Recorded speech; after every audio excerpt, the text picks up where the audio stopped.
Assalamualaikum warahmatullahi wabarakatuh.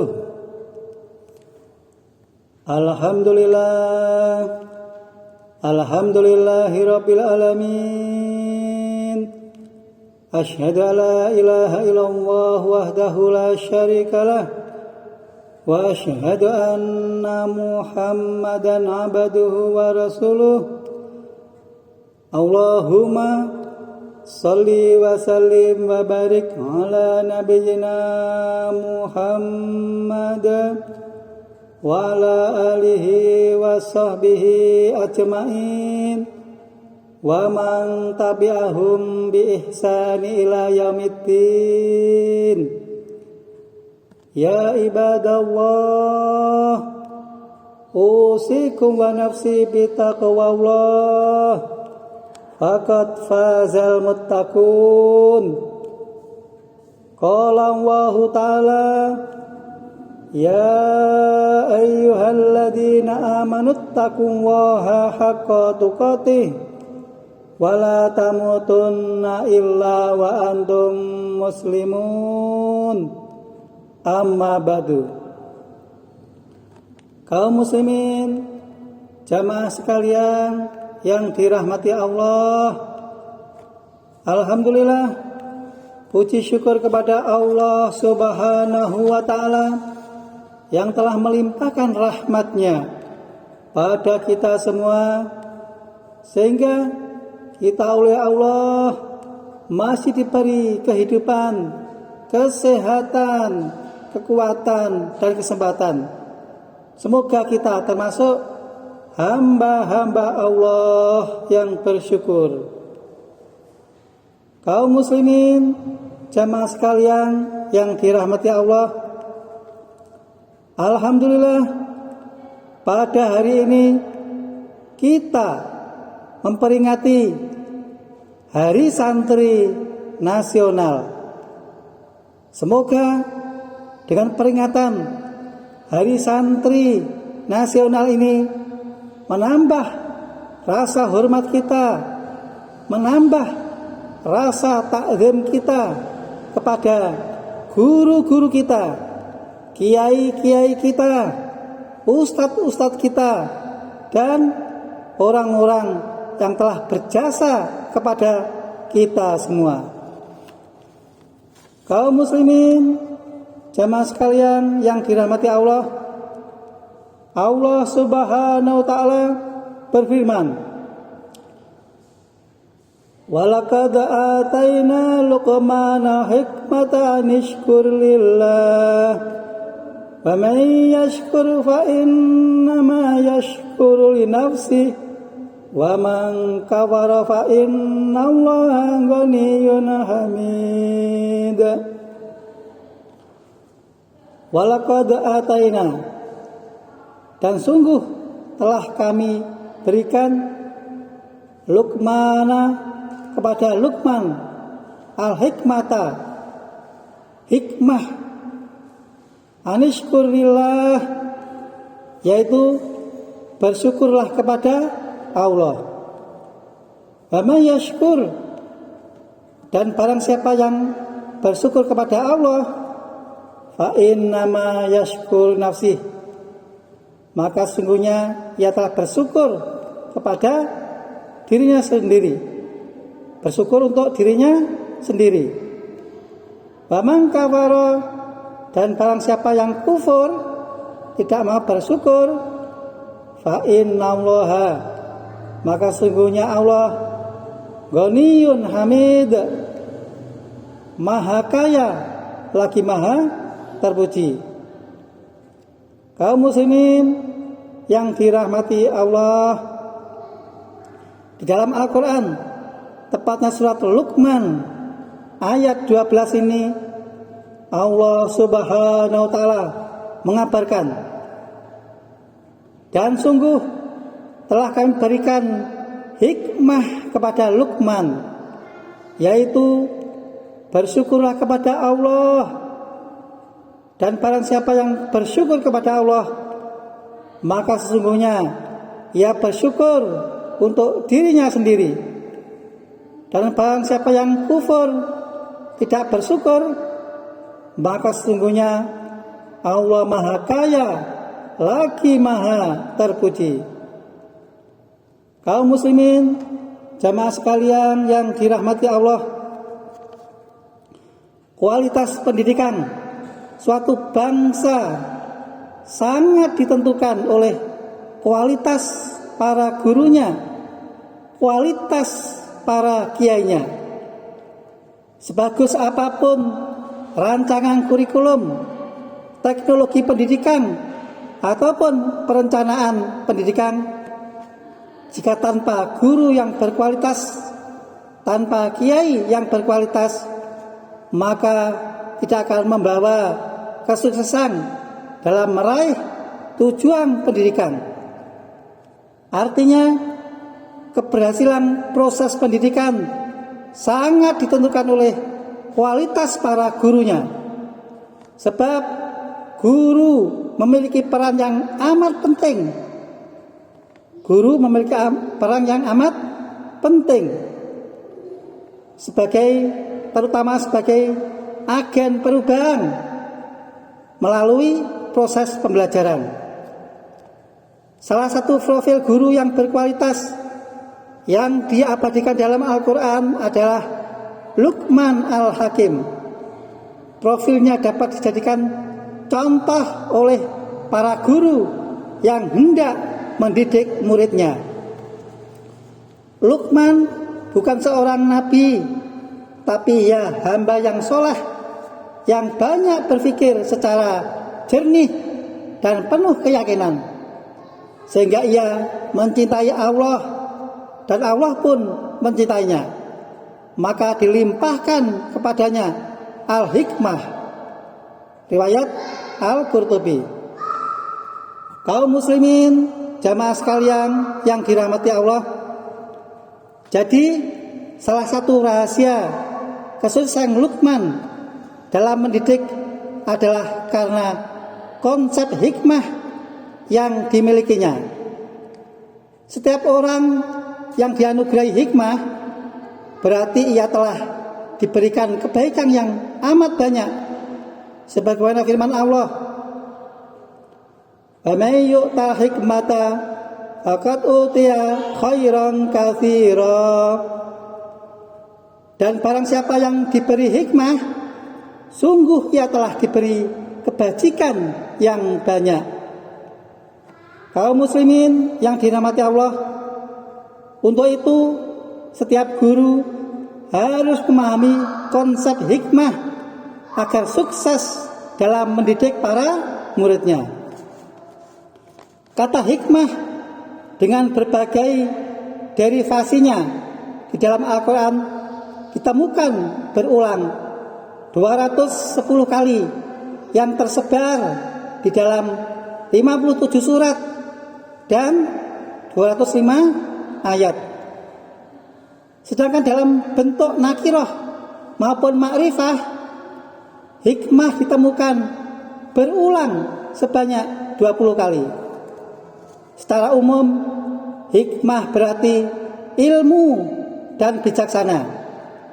Sebuah pendekatan yang menggabungkan komitmen ilmu, akhlak, dan ketepatan memilih metode. Hikmah juga lebih dari ilmu. Hikmah adalah ilmu yang sehat, mudah dicernakan, yang berpadu dengan nilai-nilai rasa, sehingga menjadi daya penggerak untuk melakukan sesuatu yang berguna dan bermanfaat.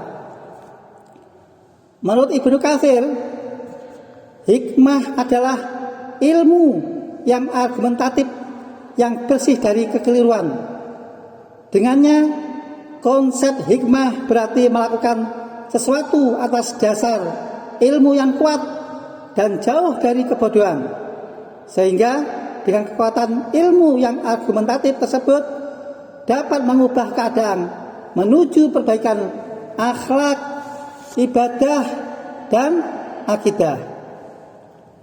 Kaum muslimin, jamaah sekalian yang dirahmati Allah, Ibnu Katsir menerangkan Hikmah merupakan bentuk sikap yang bersandar pada apa yang terdapat dalam Al-Quran dan As-Sunnah.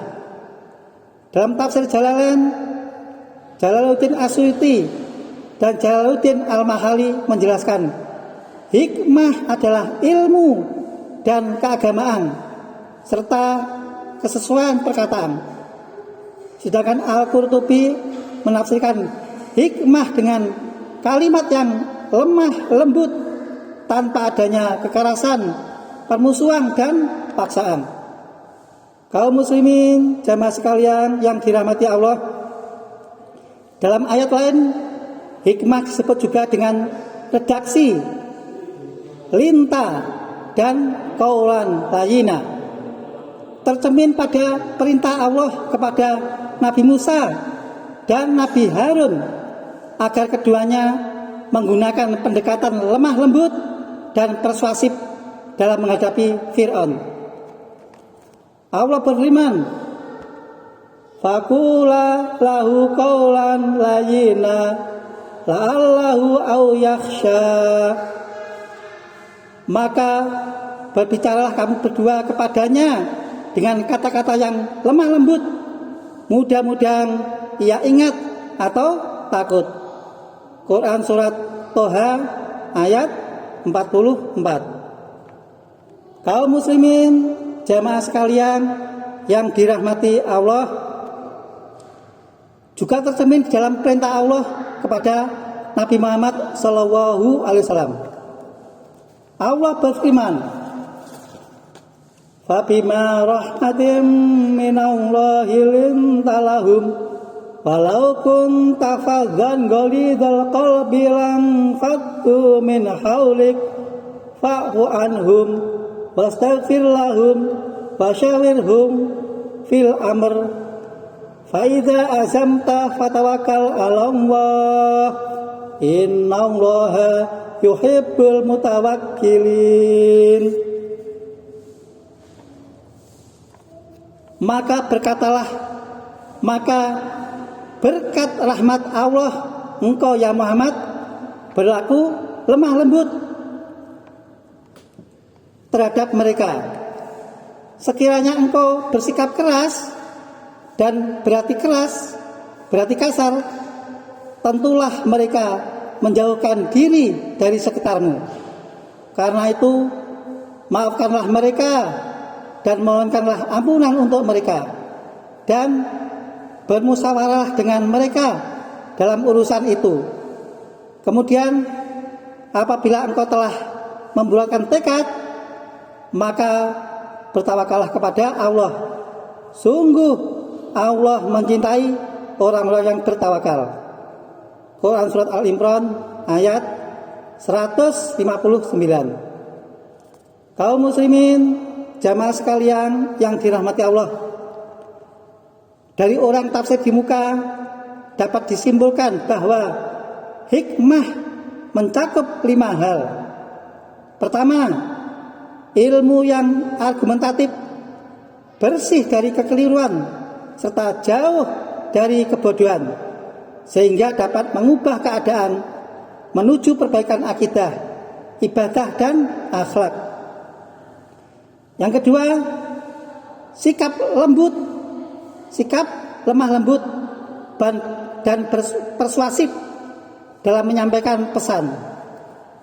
Ketiga, kondisional, yaitu melihat kondisi, tingkat pemahaman dan melakukan pentahapan sehingga mudah dipahami dan diikuti. Yang keempat, berorientasi pada kebenaran. Kelima, kompetensi agama. Kaum muslimin yang dirahmati Allah, untuk itu dapat dikembangkan kompetensi guru berbasis hikmah dengan deskripsi sebagai berikut. Yang pertama, kompetensi keilmuan. Setiap guru rajin menambah wawasan keilmuannya dengan memperbanyak membaca, mengkaji masalah, meneliti dan menuangkannya dalam bentuk karya ilmiah. Tradisi ini pernah dicontohkan oleh Imam Asy-Syafi'i. Seorang muridnya yang bernama Ar-Rabi' bercerita, Imam Syafi'i jarang makan pada siang hari dan jarang tidur pada malam harinya karena disibukkan dengan mengkaji banyak masalah keilmuan dan membukukannya. Yang kedua, kompetensi akhlak. Setiap guru mensucikan dirinya dari segala bentuk akhlak tercela dan menghiasinya dengan akhlak terpuji. Guru harus mengosongkan dirinya dari sifat iri hati, pemarah, menipu, takabur, dan mencari popularitas. Lalu mengisinya dengan sifat qanaah, pemaaf, jujur, tawadhu, ikhlas dan amanah. Yang ketiga, kompetensi profesional. Hendaknya seorang guru memilih metodologi pengajaran yang paling mudah diterima oleh para muridnya dengan melihat kondisi kejiwaan mereka, menyampaikan mata pelajaran dengan bertahap tanpa menambah beban yang berlebihan. Juga tidak putus asa dalam mendidik muridnya yang menyimpang, muridnya yang nakal, muridnya yang dablek, dan antusias memberikan motivasi, semangat agar murid mencintai ilmu. Yang keempat, kompetensi Islamik, kompetensi Islam dalam pandangan dunia. Dalam mendidik, guru hendaknya berniat karena Allah dan menyebarkan ilmu, menghidupkan syiar agama Islam, juga membendung pemikiran sekularisme, liberalisme, ateisme, syiah, dan aliran menyimpang lainnya. Kelima, kompetensi agama. Hendaknya setiap guru menjaga syiar keislaman seperti melazimkan sholat berjamaah di masjid, rutinitas qiyamul lail, sholat tahajud, berzikir, bersolawat, bertasbih, menyebarkan salam, dan beramal ma'ruf nahi mungkar.